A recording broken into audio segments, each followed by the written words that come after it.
Morning, campers. I know what you're thinking. Why has he got a woolly hat on and his big coat sat in the office? It's because I've got the heating off. I'm trying to save money by keeping the heating turned either off or on the lowest setting. Something some of you lot could learn from, judging by one or two of your gas bills. Just saying. Anyway, listen, the reason why I've decided to record this video is because now, well, there's been a lot of good news on, and things are starting to look a bit more positive, and there seems to be light at the end of the tunnel, and hopefully we can all get back to enjoying our caravans and our lodges and our tours and having a lovely time and just putting all this madness behind us, however that looks. But I'm kind of looking forward to it now. For the first time in almost a year, I'm thinking, oh, thank God, we can start getting. So we've been doing some planning now. A lot of the planning, obviously, because we're waiting for the government, the Welsh Assembly government in particular, to get off their backsides and come up with a plan. And the government in England are going to do that around the 20th-ish of this month.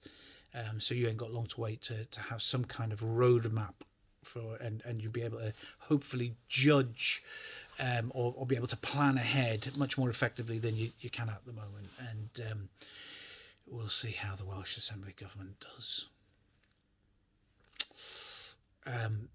Fingers crossed. So we have been doing some planning. I mean, we've been building fences and walls and fixing some of the drainage and still cutting the grass and all the other stuff that still needs doing. So we've still been doing all of that and making the place look beautiful, and a few other bits and pieces as well, like the club.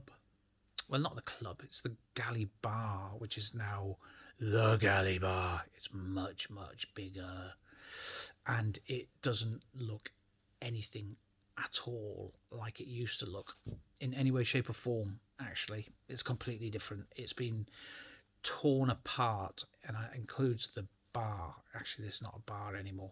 There's 2 bars in there, and there's a stage, dance area, all sorts. I'm not going to tell you or even show you because I want you to wait and see, because it's really exciting. And Bev and the development team have done some amazing work around that, and you should be really, really excited about it because it is phenomenal. It's been done from ground up, complete, brand spanking new. Nothing in there you will recognise, I promise you, except the piano. Anyway, listen, I digress. What I really wanted to talk to you about is many of you are on my own Facebook page because you're friends, which is nice, isn't it? And even those that aren't on my Facebook page, that doesn't mean I need you to swamp me with friends requests, because I love you all anyway. But those that do know me, and in fact I've put a few posts on here about some of the stuff that I get up to. My escape. I know the caravans and things are your escape, but it's my job. I need my own escape. And for me, it's kayaking or caving or walking, hiking, climbing, anything to do with outdoors. I love the outdoors. Absolutely love it. And the thing that I can combine all of those things with is another passion of mine, which is also foraging and wild camping. I love wild camping. It's brilliant. Different skill set required. Anyway, I thought I would share some of those skills that I've learned over the years with you, mums, dads, and in particular your kids. I think they'd love it. I'd love it. So I'm going to do a lesson in the very first week that we all come back, on the very first weekend that we're all allowed back. I want an hour of your time and your children's time. The children have to come because we're going to be doing things that will definitely need parental supervision. So please don't send your kids without you or, mummy and daddy. They've got to be there. So the first one, we're going to do loads of stuff about Campcraft. So, building shelters, emergency shelters, how to find water and purify water, navigation, how you get from one place to another safely, overcoming obstacles, how we cross things, ravines, all that kind of stuff, and some of the more basic stuff, but very essential, like fire making. I love fire making, but when I go out, I don't use matches. I don't use a lighter. I can use, and this is the things that I want to teach us. I can use things like a flint, so we can get back to our Neanderthal days, and we can use flints, a variety of different steels, including this. So that was well, we can use batteries. And if you haven't got batteries, I'll even show you how to make a battery out in the wild using fruit. And then using the battery made of fruit, make a fire. I know, awesome, brilliant. I'll show you how to make fire with sugar. Just mix in, so a bit of chemistry involved. So mix in sugar with everyday household goods that you might find anywhere in a post-apocalyptic Britain.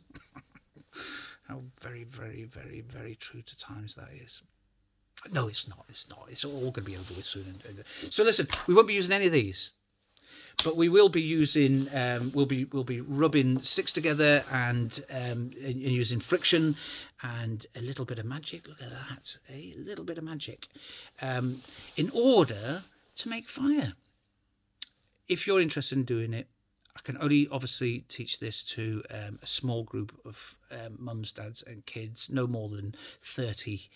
And that's including mums and dads in the group. So it'll be based on, send me your names and things. And I know that you can't guarantee you're going to be down on the first week that we're open, because none of us know when that's going to be.